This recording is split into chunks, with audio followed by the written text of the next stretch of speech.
Hello everyone, welcome back to my channel achiever education. आज हम लोग देखने वाले हैं कि class 12th Hindi BSCB board के लिए मोस्ट वीवीआई क्वेश्चंस पार्ट 1 लेकर आए हैं। ठीक है, ये चैप्टर नंबर 9 है। चैप्टर नंबर 1 से लेकर 8 तक हो चुका था और ये most VVI questions previous year questions जो कि अगले साल 2022 के एग्जाम्स में, बोर्ड एग्जाम्स में आप लोग को पूछे जाएंगे। ये क्वेश्चंस कई बार क्वेश्चंस पूछे भी गए हैं और अगले साल भी आने के लिए संभावना है दोस्तों। ठीक है, तो आइए हम लोग एक अच्छी शुरुआत करते हैं। इस चैप्टर का नाम है प्रगीत और समाज। इस चैप्टर का क्या नाम है? प्रगीत और समाज। इसके लेखक कौन है? नामवर सिंह। नामवर सिंह इसके लेखक का नाम है। ठीक है, प्रगीत और समाज क्या लिखा गया है? प्रगीत और समाज वीवीआई क्वेश्चंस पार्ट 1 लेकर आए हैं। चैप्टर नंबर 1 से लेकर 8 तक हो चुका था, प्लेलिस्ट में है दोस्तों। ठीक है, तो आप लोग देख सकते हैं पूरे चैप्टर को और इसका लिंक जो लेना है तो डिस्क्रिप्शन बॉक्स में लिंक दिया गया है अचीवर एजुकेशन का, जो इसका पीडीएफ लेना है। ठीक है, वेबसाइट है। तो आइए हम लोग शुरुआत करते हैं। पहला नंबर क्वेश्चंस क्या है? पहला नंबर क्वेश्चंस क्या बोल रहा है? पहला नंबर क्वेश्चंस क्या है? आचार्य रामचंद्र शुक्ल के काव्य आदर्श पर क्या थे? पाठ के आधार पर स्पष्ट करें। आचार्य रामचंद्र शुक्ल के काव्य आदर्श क्या थे? ठीक है, तो इसका उत्तर क्या हो जाएगा? उत्तर, इसका आंसर जो है, आचार्य रामचंद्र शुक्ल के काव्य आदर्श प्रबंधात्मक प्रकृति। ठीक है, प्रकृति के काव्य थे। किसके प्रकृति के काव्य थे? कैसा थे? काव्य आदर्श प्रबंधात्मक। ठीक है, उनका मानना था का उनका मानना था कि प्रबंधक काव्य की विस्तृति। ठीक है, प्रबंधक काव्य की विस्तृत और गहन संरचना में ही मानव जीवन की समग्र अभिव्यक्ति संभव है। ठीक है, गहन संरचना में ही मानव जीवन की समग्र अभिव्यक्ति संभव है। वे प्रगीत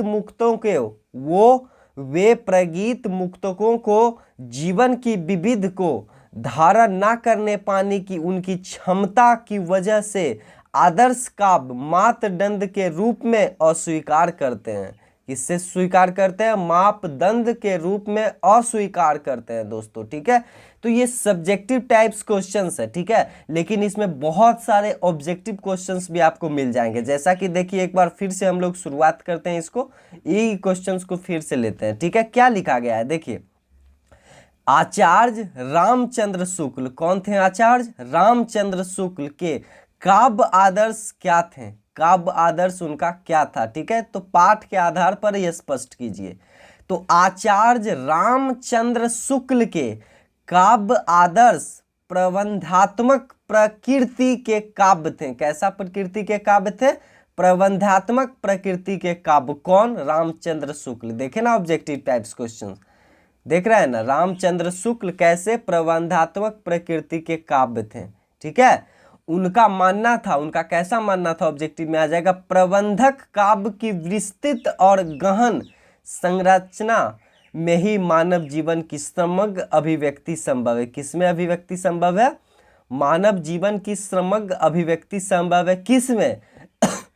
विस्तृत और गहन संरचना में ही। किसमें? विस्तृत और गहन संरचना में ही।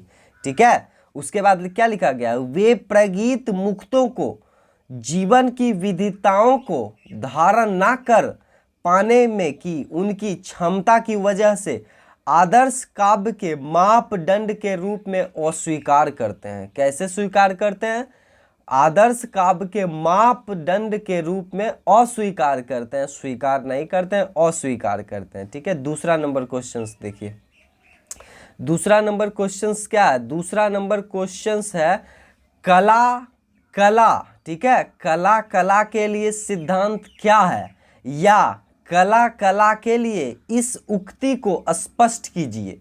ठीक है, इसका देखिए आंसर लिखा क्या गया है। कला। ठीक है, कला के लिए सिद्धांत जो है मूलतः चित्रकला से संबंधित सिद्धांत है। कैसा सिद्धांत है? चित्रकला से संबंधित सिद्धांत है, जो सबसे पहले फ्रांस में, कहाँ सबसे पहले? फ्रांस में। देखिए ऑब्जेक्टिव निकल जाए तो 1867 में ल आर्थ पोल ल आर्थ कैसा था, एक बार देखिए अच्छे से देख लीजिए। ल आर्थ क्या लिखा गया है, ल आर्थ पोल ल आर्थ के रूप में विकसित हुआ। इससे यहाँ देखिए मिस्टेकिंग है, मिस्टेक हो गया है। इससे सिद्धांत के अनुसार कला किसी सामाजिक, राजनीतिक या आर्थिक उद्देश्यों की प्रस्तुतो नहीं होती। कैसा नहीं होती, प्रस्तुतो नहीं होती। कैसा, देखिए फिर से देखिए 1867 में कौन, लॉ आर्थ पोर लॉ आर्थ के रूप में विकसित हुआ। इस सिद्धांत के अनुसार कला किसी सामाजिक, राजनीतिक या आर्थिक उद्देश्यों की प्रस्तुतो नहीं होती, वह कलाकार की शुद्धतम अनुभूतियों की अभिव्यक्ति मात्र है। कैसा है, अभिमूतियों की अभिव्यक्ति मात्र है। कला की अनुभूति और अभिव्यक्ति अपने पवित्रतम रूप में तभी प्रकट और पूर्ण हो जाती है जब वह कलाकार के मन में विबंबित होती है। कलाकार के मन में विबंबित होती है। यह सिद्धांत साहित्य के क्षेत्र में आगे चलकर व्यक्तिगत रहस्यवाद, छद्मवाद आदि रूपों में प्रकट हुआ। ठीक है, देखिए बहुत सारे ऑब्जेक्टिव क्वेश्चंस निकल जाते हैं दोस्तों। ठीक है, तो आप डिस्क्रिप्शन बॉक्स में इसका लिंक दिया गया है। ठीक है, इसे 4 बार 5 बार पढ़िए, एक बार पढ़ने से कुछ नहीं होगा। ठीक है, 4 बार 5 बार पढ़िएगा तभी ना इसको याद होगा। ठीक है, तो आप डिस्क्रिप्शन बॉक्स से लिंक लीजिए, वहाँ लिंक है, और फायदा उठाइए और मौज कीजिए। ठीक है दोस्तों, देखिए तीसरा नंबर क्वेश्चन क्या है मित्र, तीसरा नंबर क्वेश्चंस देखिए, तीसरा नंबर क्वेश्चंस यही लिखा गया है। देखिए यहाँ स्क्रीन पर है, आप लोग देख ही रहे होंगे क्या लिखा गया है। तीसरा क्वेश्चंस क्या लिखा गया है, प्रगीत को आप किस रूप में परिभाषित करेंगे, डिफाइन करेंगे, डिफिनीशन देंगे, इसके बारे में क्या धारणा प्रचलित है। ठीक है, किसको, प्रगीत को। ठीक है, इसके लेखक कौन है, प्रगीत और समाज के नामवर सिंह। आपको याद रखना, ये भी आपको क्वेश्चंस पूछे जाते हैं क्योंकि प्रगीत और समाज के लेखक कौन है, ऑप्शन में दिए हुए रहेंगे, ऑब्जेक्टिव टाइप्स क्वेश्चंस। ठीक है, नामवर सिंह, अखिलेश सिंह, ऐसे ऐसे रहेंगे टाइप से, और वो आपको मारना ही होगा दोस्तों आंसर में। ठीक है, तो देखिए क्या लिखा गया, प्रगीत को आप किस रूप से परिभाषित करेंगे, तो वैकिक और आत्मपरक काव्य रूप को प्रगीत की संज्ञा दी गई है। ठीक है, इसका आकार प्रायः छोटा होता है। ऐसा माना जाता है कि कवि की आंतरिक अनुभूतियां ही प्रगीत को जन्म देती है। इनमें इतिवृत्तता कर्तव्य का अभाव रहता है। इनके बारे में धारणा प्रचलित रही है कि जीवन की अनेक रंगी परिस्थितियों की ओर ले जाने वाले प्रसंगों या आख्यानों को प्रगीत धारण नहीं करते। ये विशुद्ध काव्यात्मक होते हैं जो अतंतः कालावादी मूल्यों, वैविक अनुभूतियों को ही प्रश्रय देते हैं तथा किसी प्रकार की असामाजिकता या सामाजिक यथार्थ का इनमें अभाव होता है दोस्तों। ठीक है, ये क्वेश्चन नंबर 3 थे, क्वेश्चन नंबर 3। ठीक है, देखिए एक बार और से समझा दिया जाता है प्रगीत को क्या लिखा गया है। ठीक है, तो वैयक्तिक और आत्मपरक, वैयक्तिक और आत्मपरक काव्य रूप को प्रगीत की संज्ञा दी गई है। किसकी, प्रगीत की संज्ञा दी गई है। इसका आकार प्रायः छोटा है। ऐसा माना जाता है कि कवि की आंतरिक अनुभूतियां ही प्रगीत को जन्म देती है। कौन, कवि की आंतरिक अनुभूतियां ही प्रगीत को जन्म देती है।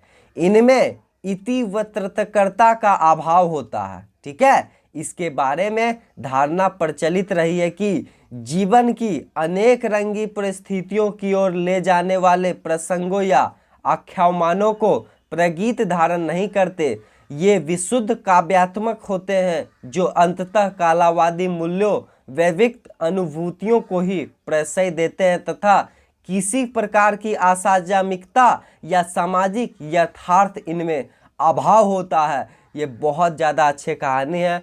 तो इसका PDF लेना है तो आप गूगल पर सर्च कीजिए ना अचीवर एजुकेशन, वहाँ आपको अचीवर एजुकेशन का वेबसाइट मिल जाएगा, वहाँ आपको जाना है। क्लास 12 डिस्क्रिप्शन बॉक्स में भी लिंक दिया गया है अचीवर एजुकेशन वेबसाइट का, वहां से भी आप डायरेक्ट जा सकते हो दोस्तों। और इसका प्लेलिस्ट भी बना गया है, सभी चैप्टर का मोस्ट वीवीआई क्वेश्चंस कराए हैं।